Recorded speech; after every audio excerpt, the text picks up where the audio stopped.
ተወዳጇና ተናፋቂዋ ተዋናይት ሰገን ይፍጠር በቲክቶክ እና በልዩ ልዩ ማህበራዊ ሚዲያዎች ላይ የሚከታተሏት የሚመለከቷት ሰዎች ህመም ገጥሟታል ታማለች እያሉ የተለያዩ አስተያየቶችን ሲሰጡ ሰነባብተው ነበር። ከዚህ በተጨማሪ ፍጹም ባልተጠበቀ ፍጹም በሚያሳዝን መንገድ ደግሞ የስድብ ውርጅብኞችን የሚያወርዱባት ሰዎች ከቅርብ ዓመታት ወዲህ እየተበራከቱ መምጣታቸው ነው የተገለጸው። ታዲያ ሰገን ከዚህ ነገር ጋር በተገናኘ ምላሽ ሰጥታለች። ዛሬ ለእናንተ ለመመለስ በፊት ለፊታችሁ የመጣሁትኝ በተለይ ህመም ገጥሟታል ከተባለበት ነገር አኳያ ሰገን የራሷን ምላሽ አስቀምጣለች። ምንድን ነበር ያጋጠማት? ለምንድነው ሰዎች ታማለች ያሉት? የሰገንስ ምላሽ ምን ይሆን? ሁሉንም በዝርዝር እንነግራችኋለን። ሌላኛው ግን እነዚህ ሰዎች ለምንድነው ይሄን ሁሉ የስድብ ውርጅብኝ እያወረዱባት የሚገኘው? ከዚህ ጋር በተገናኘስ የሰገን ምላሽ ምን ይመስላል የሚለውንም የምንመለከተው ሌላኛው ጉዳያችን ነው፣ እንድንማማርበት ከማሰብ ማለት ነው። በብዙ መከራና ውጣ ውረድ ውስጥ ያሳደጉትን የእናቱን አስከሬን ቤት አስቀምጦ የሚኒስትሪ ፈተና ለመፈተን ትምህርት ቤት የሄደው ታዳጊው ካሊድ ቃሲም የትምህርቱ ውጤት በጣም አነጋጋሪ ሆኗል። በዚህ ሰዓት ታዳጊው ካሊድ በዚያ ፈታኝ ጊዜ እናቱን ቃል ለመጠበቅ ሲል አስከሬናቸውን ጥሎ የሄደበት መንገድ ለብዙዎቻችን አስገራሚ ነበረ። ከዚያ በበለጠ ግን ያስመዘገበው ውጤት ደግሞ ብዙ ሰዎችን አስገርሟል። ምን አይነት ነው የሚለውን እናጋራችኋለን። በሆሳዕና ከተማ በመንፈሳዊ አገልግሎቱ በጣም የተመሰከረለት የተወደደ ጨዋና ሰው አክባሪም ከዚህ በተጨማሪ በሰንበት ትምህርት ቤት ውስጥ ከፍተኛ አሻራ ማሳረፍ የቻለ በአካባቢው ማህበረሰብ ዘንድ በጣም የተወደደ ወጣት ዲያቆን አገልጋይ በድንገት ግን ከዚህ ዓለም በሞት በመለየቱ የአካባቢው ሰዎች ከባድ ሐዘን ላይ ወድቀዋል። የሰንበት ትምህርት ቤቱ አባላትም እንዲሁ እያዘኑ ይገኛሉ። ይህ ዲያቆን በቅርቡ በስርዓተ ተክሊል ጋብቻውን የፈጸመ አዲስ ሙሽራ ነበር ተብሏል። ታዲያ የሙሽራው ዲያቆን ምንድነው ያጋጠመው? ምንድነው የተፈጠረው? በድንገት ህይወቱን የነጠቀው ነገር ምንድነው? ህይወቱ በማለፉ ደግሞ የአካባቢው ሰዎች በምን አይነት ሁኔታ ውስጥ ይገኛሉ? ምን አይነት መልእክቶችስ እየተላኩ ነው የሚለውንም ጨምረን እናጋራችኋለን። እነዚህንና ሌሎች ጉዳዮችን ሰብሰብ አድርገን የተገናኘ ነው። እንደምን አላችሁ የምንወዳችሁና የምናከብራችሁ የጎራ ስቱዲዮ ቤተሰቦች። እንደምታውቁት ቻናላችን ወቅታዊ፣ ማህበራዊ እንዲሁም አዝናኝና አስተማሪ የሆኑ ልዩ ልዩ ታሪኮችን እንዲህ እየዳሰሰ ወደ እናንተ ያቀርባል። ታዲያ ለዚህ ቻናል አዲስ የሆናችሁ ሰብስክራይብ አድርጉ፣ ሀሳብ አስተያየታችሁን ኮሜንት ላይ ጻፉልን። ጌታቸው በላይ የመሰናዶ አዘጋጅና አቅራቢ ሆኜ አብሬያችሁ ቆይታ አደርጋለሁ። ቪዲዮ ላይክ አድርጋችሁ ጀምሩ። በቀጥታ ወደ ዝግጅቱ እንለፍ።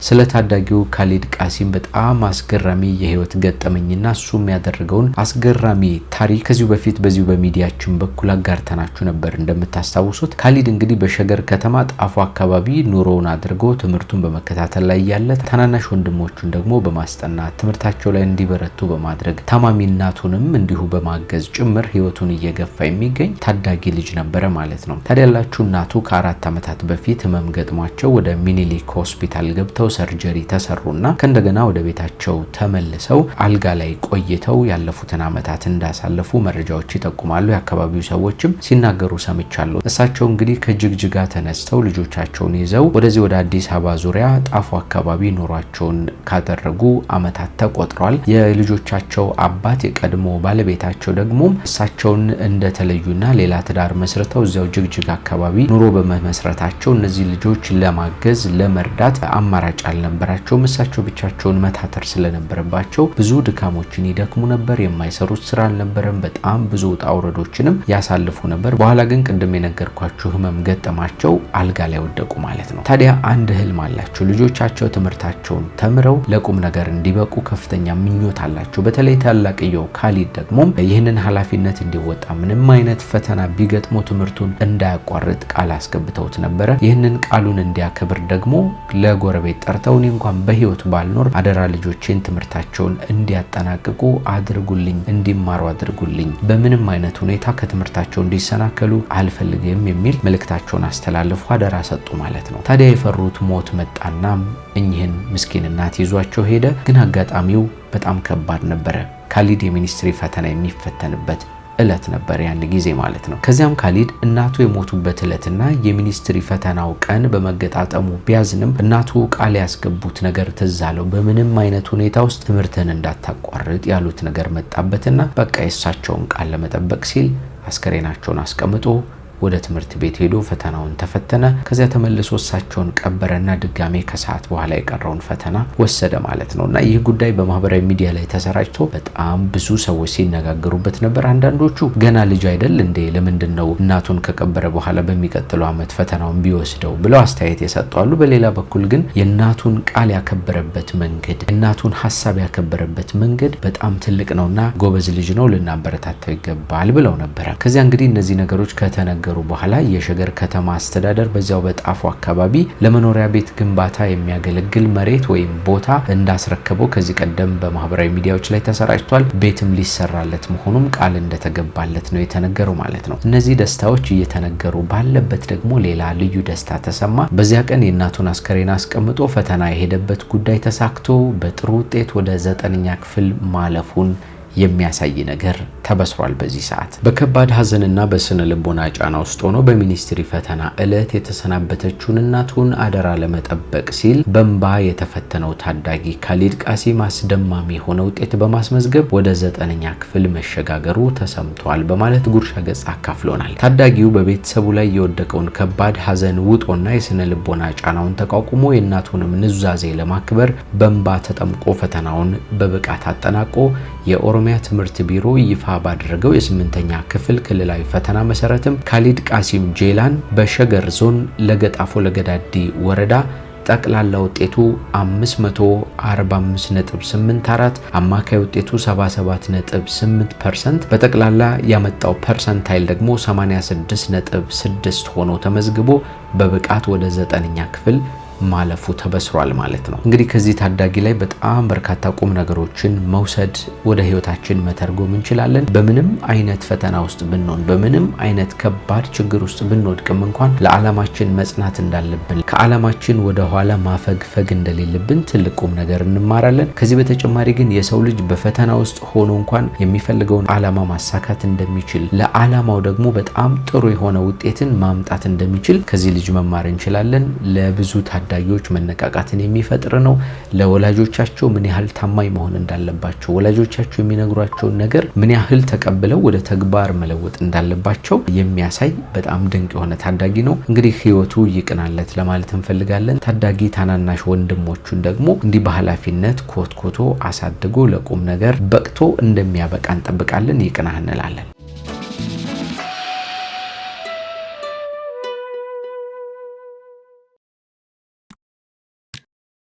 በምስሉ ላይ የምትመለከቱት ወጣት ዲያቆን እሱ ባለው ፍቅሬ ተብሎ ይጠራል። በሆሳዕና ከተማ በጣም በልዩ ልዩ መንፈሳዊ አገልግሎቶች የሚታወቅ የሚወደድ በጣም ብዙ ሰዎች የሚያከብሩት ወጣት እንደነበር ነው መረጃዎችን ለማግኘት የቻልኩት። በሆሳዕና ገዳመ ጎልጎታ መድኃኔዓለም ቤተክርስቲያን በቀዳሽነትና በገዳሙ ተክለ ጽድቅ ሰንበት ትምህርት ቤት ውስጥ በአመራርነት በታማኝነት ያገለግል ነበር ይላል ያገኘነው መረጃ። ዲያቆን እሱ ባለው ከሚሰጣቸው መንፈሳዊ አገልግሎቱ ባሻገር ደግሞ በትዳር ህይወቱ የተሳካ የተቃና የህይወት መንገድ ለመጀመር ሲል በስርዓተ ተክሊል በስርዓተ ቁርባን በቤተክርስቲያን ስርዓት ጋብቻውን ፈጽሞ በቅርቡ ሙሽራ መሆን ችሎ እንደነበር ነው መረጃዎች የሚጠቁሙት። እንግዲህ የሰርጉ ዕለት በጣም ደስተኛ ነበረ። እንደምታውቁት ለወጣቶች የሰርግ ቀናቸው ምን ያህል ልዩ ደስታ እንደሆነ ግልጽ ነው። በተለይ ደግሞ በእንደዚህ አይነት በተባረከ በተቀደሰ መንፈሳዊ ህይወት ውስጥ ጋብቻቸውን የሚያደርጉ ሰዎች በጣም ልዩ ደስታ ይሰጣቸዋልና እሱም በእንደዚህ አይነት የደስታ ጊዜ ነበር አዲሱን የህይወት ምዕራፍ የጀመረው። የሰንበት ትምህርት ቤቱ አባላት ባስቀመጡት መረጃ መሰረት በሊቀ ዲያቆንነት የአገልግሎት ታሪክ ውስጥ ወርቃማ አሻራውን ጥሎ ያሳረፈው የትህትናና የትጋት ተምሳሌት የሆነው ውድ ወንድማችን ሊቀ ዲያቆን እሱ ባለው የጉዞውን ምዕራፍ ፈጽሞ ወደ አምላኩ ተጠርቷል በማለት ሐሳባቸውን አስቀምጠዋል። ወንድማችን እሱ ባለው ለቤተ ክርስቲያን የነበረው ፍቅር በቃል ብቻ ሳይሆን በተግባር የተገለጠ ነበር ብለውታል። ሌሊት በማህሌት፣ ንጋት በቅዳሴ፣ በቀን በሰንበት ትምህርት ቤት፣ ሰርክ ደግሞ በጉባኤ ላይ ያለምንም መሰላቸትና ያለምንም መታከት በደስታ ሲያገለግል የኖረ የቤቱ ቅን አገልጋይ ነበር ብለውታል። በሰንበት ትምህርት ቤታችን ውስጥ ከ6 ዓመታት በላይ በነበረው የአመራርነት ዘመን ውስጥ አገልግሎቱ አድጎ መዋቅሩ ጠንክሮ የአባላት መንፈሳዊ ህይወትን ተለውጦ ለዛሬው የእድገት ደረጃ መሰረት ጥሏል ብለውታል። በአመራር ጥበቡና በትህትናው የሁሉንም ልብ የማረከ ከሁሉም ጋር የሚግባባና በታላቅ ጉጉት የሚፈለግ ታላቅ ወንድማችን ነበር እያሉ ነው በሐዘን የተናገሩት። ዲያቆን እሱ ባለው በሰንበት ትምህርት ቤቱ በህፃናት ትምህርት ክፍል ውስጥ በሱ ተመርቀው ተቀርጸው ለዚህ ደረጃ ለዚህ ቁም ነገር ተምረው አሁን ላይ ደግሞ ወጣት አገልጋዮች ለመሆን እንደቻሉ ነው የተነገረው። በዲያቆንነት ማዕረጉ ሳይታበይ ከቃሉ ለስላሳነት የተነሳም ሁሉም በደስታ በፍቅር የሚታዘዙለት አርአያ ነበረ። በአገልግሎቱ ሁሉ ከፊት የሚሰለፍ የማህበረ ዲያቆናቱን በሊቀ ዲያቆንነቱ በፍቅር ያስተባበረና የቀረጸም የእውነት አገልጋይ ነበረ። በቤተ ክርስቲያን መቅደስ ውስጥ ሆኖ በሰንበት ትምህርት ቤት አስተዳደር ውስጥ የነበረው ትጋትም ለሁላችን ትልቅ ትምህርት ነው ብለውታል። ታዲያ ይህ ተወዳጅ ዲያቆን አገልጋይ ሙሽራ በድንገት ከዚህ ዓለም በሞት የተለየበት ምክንያት ምንድነው ብላችሁ በራሳችሁ ባምሯችሁ እንደሚመላለስባችሁ አውቃለሁና ልንገራችሁ። ምንድነው የተፈጠረው? ያጋጠመው የመብራት አደጋ እንደሆነ ነው ከመረጃዎች ለማግኘት የቻልኩት። ይህ አደጋ ካጋጠመው በኋላም በሕክምና እየተረዳ ቢቆይም ነገር ግን ህይወቱን ግን ማትረፍ እንዳልተቻለ ነው መረጃዎች የሚጠቁሙት። በጣም የሚያሳዝን ነው። እንዲህ አይነት ወጣቶች እንዲህ አይነት አርአያ የሚሆኑ ሰዎች ሲለዩ በጣም የሚያሳዝን ነው። ከምንም በላይ ደግሞ አዲስ ሙሽራ ሆኖ ገና አዲስ የህይወት ምዕራፍ ከመጀመሩ እንዲህ አይነቱ ከባድ ነገር በማጋጠሙ በጣም የሚያሳዝን ነው። በዛ ላይ ደግሞ ለቤተሰብ በጣም ከባድ ሀዘን የሚፈጥር ነው። ከምንም በላይ ደግሞ ለህይወት አጋሩ ለአዲሷ ሙሽራ ለባለቤቱ ከባድ ሀዘን እንደሚሆን ግልጽ ነውና ፈጣሪ ግን ለሁሉም መጽናናትን ይስጥልን ለማለት እንፈልጋለን። ለሱም ደግሞ ነፍስ ይማርልን ብለን ወደ ሰገን ይፍጠር ጉዳይ እንሻገራለን።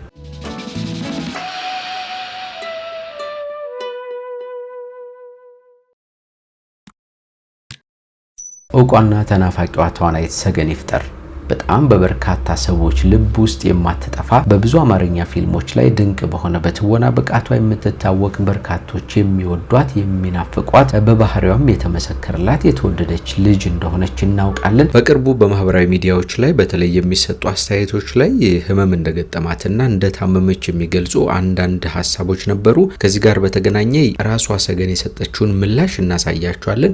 በሌላ በኩል ደግሞ በጣም ከፍተኛ ስድቦች፣ የስድብ ውርጅብኝ የሚያስጠሉ ቃላት ተጠቅመው ሲያወርዱባት ሲያዘንቡባት የነበሩትንም ጉዳዮች እያየን ነው።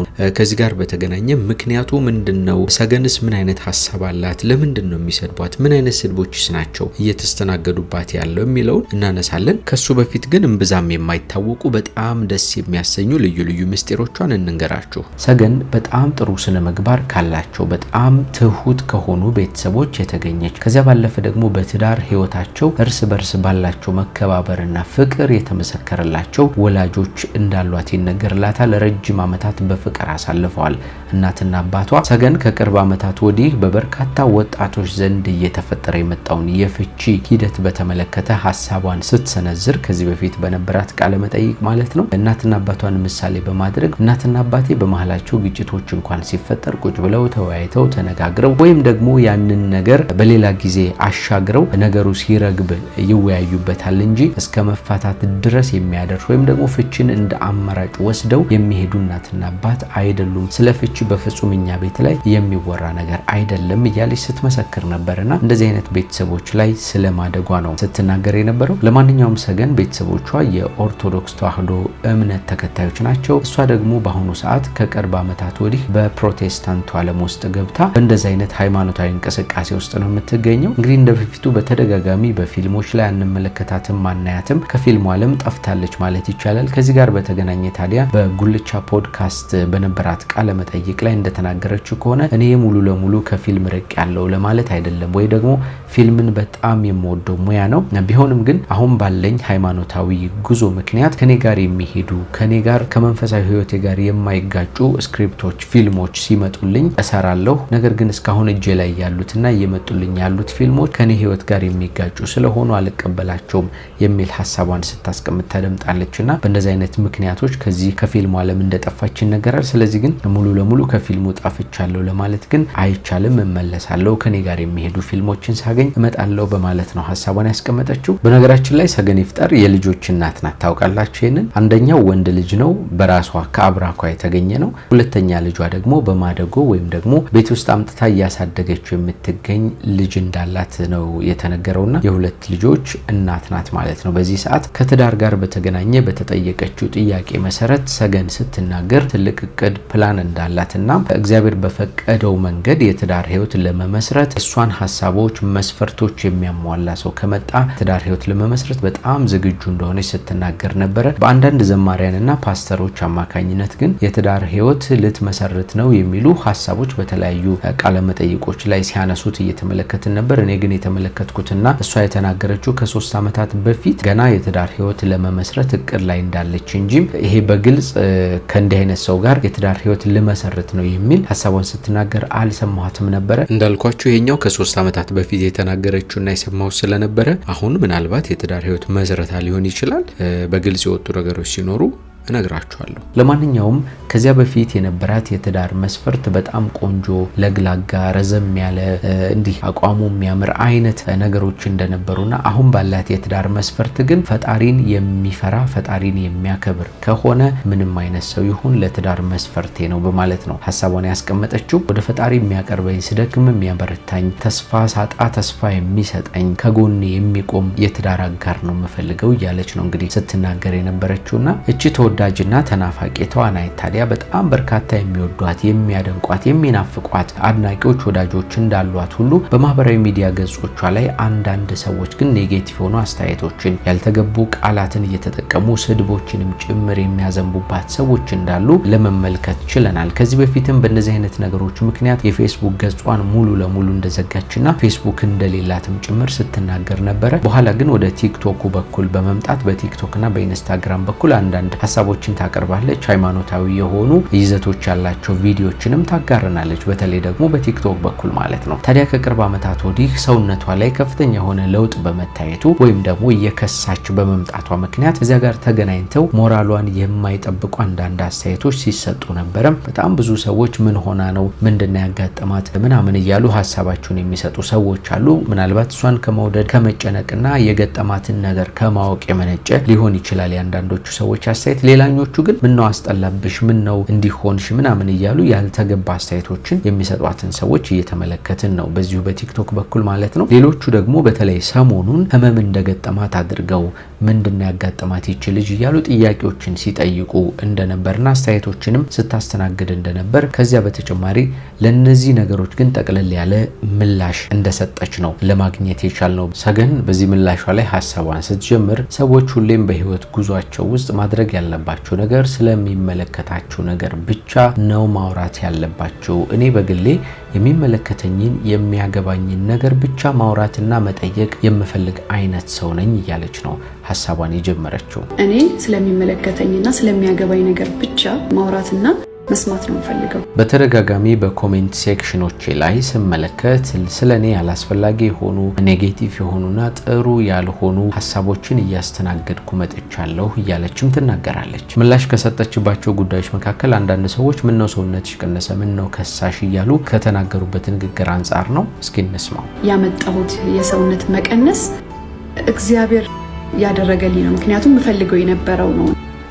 ፈልጌ ነው የከሳሁት ፈቅጄም ነው የከሳሁት አምኜበትም የከሳሁት። እንደሰማነውና ሰገን እንደተናገረችው ሰውነቴ የከሳው ወይም ደግሞ አሁን ያለው ሰውነት መለወጥ የመጣው ፈልጌው አስቤበት እንዲህ ለመክሳት ስለፈለኩኝ ነው ያደረኩት። ለዚህ ደግሞ ፈጣሪ ይመስገን እያለች ነው ሐሳቧን ያስቀመጠችው። እንግዲህ የሰው ልጅ ከነበረበት የውፍረት ደረጃ ለመቀነስና ወደዚህ አይነት ሰውነት ለመምጣት ብዙ ድካም የሚጠበቅበት በመሆኑ እሷም በእንደዚህ አይነት ድካም ያመጣችው እንጂ ሰዎች በኮሜንት ላይ እንደሚናገሩት ዝም ብሎ ተራ ነገር ወይ ደግሞ ቀለል ብሎ የመጣ ነገር አለመሆኑ ነው የመሰከረችው ማለት ነው። ሰገን ጨመር ታደርግና ያለምንም ህመም ያለምንም በሽታ በምግብና በስፖርት ብቻ ነው ይህንን ሰውነቴን ያመጣሁት ያስተካከልኩት ብላለች። ሰገን ያነሳችው ሌላኛው ነጥብ ደግሞ እኔን ለማሸማቀቅ እኔን አንገቴን ለማስደፋት ብለው ሰዎች የተለያዩ ኔጌቲቭ የሆኑ ኮሜንቶችን ቢሰጡኝም እኔ ግን አንገቴን የምደፋና የምሸማቀቅ ሰው አይደለሁም፣ ጠንካራ ነኝ፣ ይህንን የመቋቋም